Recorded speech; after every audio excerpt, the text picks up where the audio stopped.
Let's move on to capital markets. Since its launch in January this year by the Nairobi Securities Exchange, the new investment segment for small and medium-sized enterprise, dubbed the GEMS or Growth Enterprise Market segment, has elicited quite a bit of optimism among companies looking to raise additional capital to finance their growth and expansion plans. Now, the platform will enable small and medium-sized firms to list under special conditions suited to SMEs while benefiting from an enhanced profile, liquidity and an enabling regulatory environment, at least in theory. Now, the Kenyan government is betting on the growth of small and medium-sized enterprises to create jobs and support the country's ambition to reach middle-income status by at least the year 2030.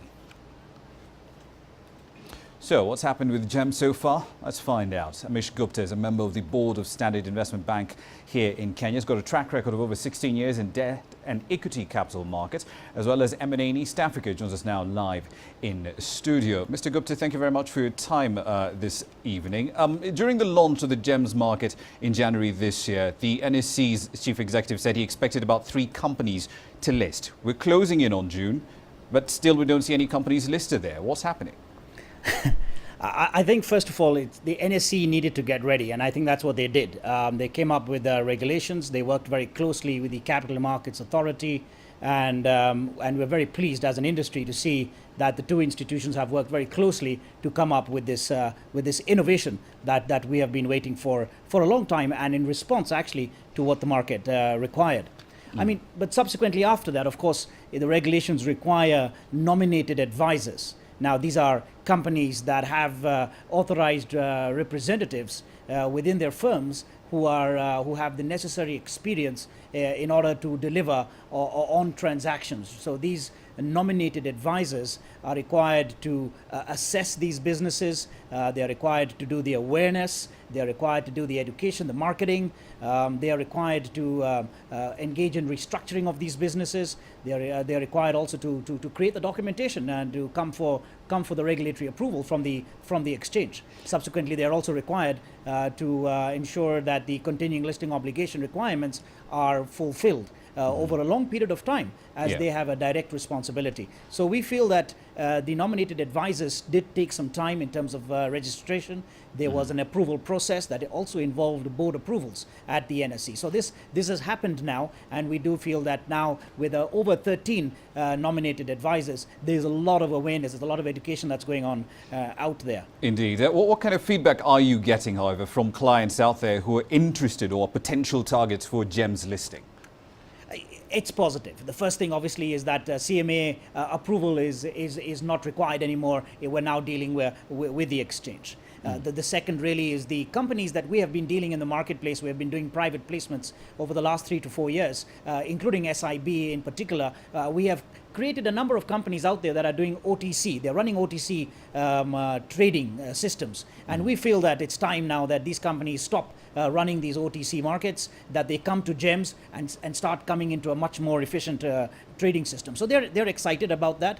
Others, of course, are saying that that now they have no excuse for venture capital and for angel investors for the first time now in the Kenyan capital markets that can give them this. So they are coming. We are looking at tax incentives. They're looking to tap into those incentives. And really, what we are now waiting for is the first mover jitters to disappear effectively. So we do think that there's enough interest out there. We are a number of players, and yes, we are already working towards bringing a number of companies, and we hopefully will be making some announcements in very due course. Indeed. Last question to you, Mr. Gupta.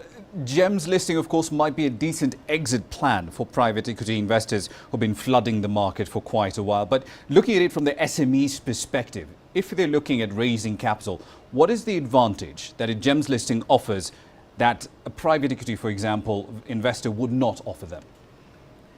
Well, first let me say that I personally am very disappointed with private equity that has been operating in Kenya, because they have been operating on the periphery of the capital markets industry. Frankly, we have seen very few cases, or the resistance actually from private equity funds from actually using the exchange as a manner for exits, which is really what should be quite common.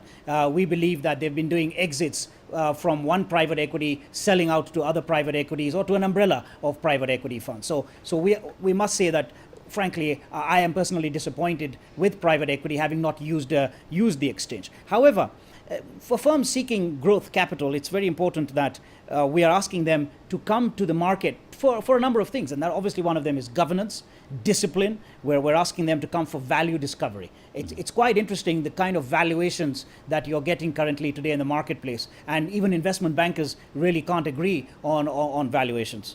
We're also asking to come for exits. We're asking them to come for ease of trading. We're asking them to come for mergers and acquisition opportunities, which is now becoming quite frequent in our capital markets. Really, we're asking them that we're asking all types of enterprises. Today, we hear the terminology of VSE, very small enterprises. We're hearing the terminology of small enterprises. We're hearing the terminology of medium enterprises. We're saying even large enterprises. We're saying any enterprise with 10 million shillings paid up capital, 1 year audited accounts, not necessarily profitable, can today raise capital in the GEMS market, and we're very excited, and we're saying that this is the way forward. This is what we want at Vision 2030. This is what we want in the Jubilee Manifesto, and this is what we're saying that can be achieved. Indeed, I'm pretty sure that the private equity crowd in the country will be willing and very eager to respond to your comments. Thank you very much for your time this evening, though we'll have to leave it there for the time being. That's Amish Gupta. He's the investment director at Standard Investment Bank here in Kenya. Now,